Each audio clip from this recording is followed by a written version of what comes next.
ఈ రోజు మీకు ఐటీఆర్ అవసరం లేకపోవచ్చు. కానీ 2 ఇయర్స్ తర్వాత హౌస్ లోన్ కోసం కావచ్చు, ఇన్‌కమ్ ప్రూఫ్ గురించి కావచ్చు, లేదా వీసా కోసం కావచ్చు. అప్పుడు వాళ్ళు ఒక డాక్యుమెంట్ అడుగుతారు. లాస్ట్ 2-3 ఇయర్స్ ఐటీఆర్ కాపీస్ ఉన్నాయా?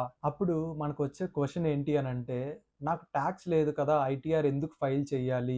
ఆ క్వెషన్‌కి ఈ వీడియోలో ఆన్సర్ చూద్దాం. ఎందుకంటే చాలా మంది అనుకుంటారు ఐటీఆర్ టాక్స్ కట్టే వాళ్ళకే అవసరమని. కానీ ఐటీఆర్ అనేది టాక్స్ గురించి మాత్రమే కాదు. టాక్స్ జీరో అయినా ఐటీఆర్ ఎందుకు ఫైల్ చేయాలి అని ఈ వీడియోలో సింపుల్‌గా అర్థమయ్యేలా 3 కేటగిరీస్‌గా చూద్దాం. ఫస్ట్ కేటగిరీ మీరు వదులుకుంటున్న డబ్బు. ఈ కేటగిరీలో మనకు తెలియకుండానే మన డబ్బులు పోయే 2 సిట్యుయేషన్స్ చూద్దాం. మొదటిది టీడీఎస్ రిఫండ్. ఇది గవర్నమెంట్ డబ్బు కాదు, మీదే. బ్యాంక్ ఎఫ్‌డి ఇంట్రెస్ట్ మీద టీడీఎస్ కట్ అయ్యి ఉండొచ్చు. లేదా మీ ఎంప్లాయర్ అవసరానికి మించి టీడీఎస్ కట్ చేసి ఉండొచ్చు. ఈ రెండులో మీ ఫైనల్ టాక్స్ కాలిక్యులేట్ చేస్తే జీరో అయ్యి ఉండొచ్చు.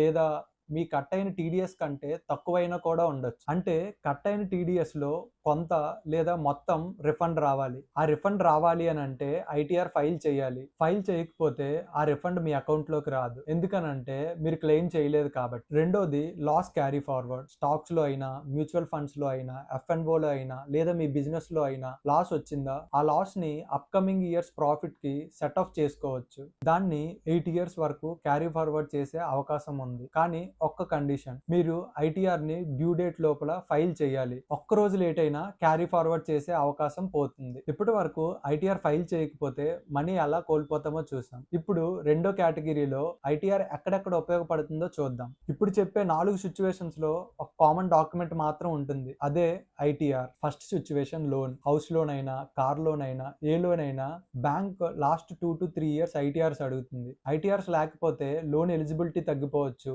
లేదా ప్రాసెస్ కూడా డిలే అయ్యే అవకాశం ఉంది. Next situation visa.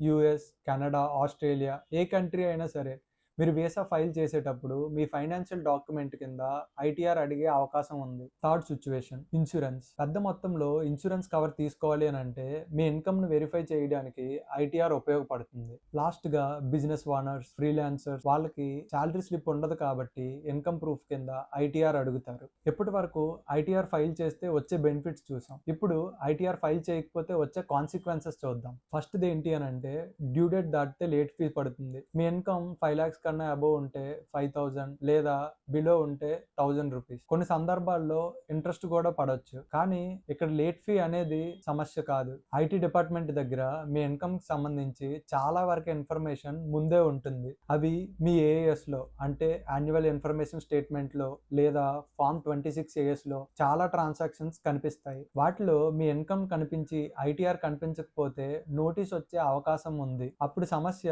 5,000 రూపాయలు లేట్ ఫీజు కాదు, ఆ నోటీస్ కి రిప్లై ఇవ్వడం. అందుకే ఐటీఆర్ అనేది ట్యాక్స్ రిటర్న్ మాత్రమే కాదు, అది మీ ఫైనాన్షియల్ హిస్టరీ. మీ ఇన్కమ్ ని గవర్నమెంట్ దగ్గర రికార్డ్ చేసే ఒక అఫీషియల్ డాక్యుమెంట్. ఈ రోజు అవసరం రాకపోయినా రేపు అవసరం రావచ్చు. కాబట్టి మీ ఇన్కమ్ 12 lakhs లోపు ఉండి ట్యాక్స్ జీరో అయినా కూడా డ్యూ డేట్ లోపల తప్పకుండా ఐటీఆర్ ఫైల్ చేయండి. ఈ వీడియో మీకు యూస్ఫుల్ అనిపిస్తే లైక్ చేయండి. ట్యాక్స్ లేదు ఐటీఆర్ ఎందుకు అనే వాళ్ళతో షేర్ చేయండి. ఇలాంటి పర్సనల్ ఫైనాన్స్ వీడియోస్ ని సింపుల్ తెలుగులో చూడాలి అని అంటే ఇప్పుడే ఈ ఛానల్ సబ్స్క్రైబ్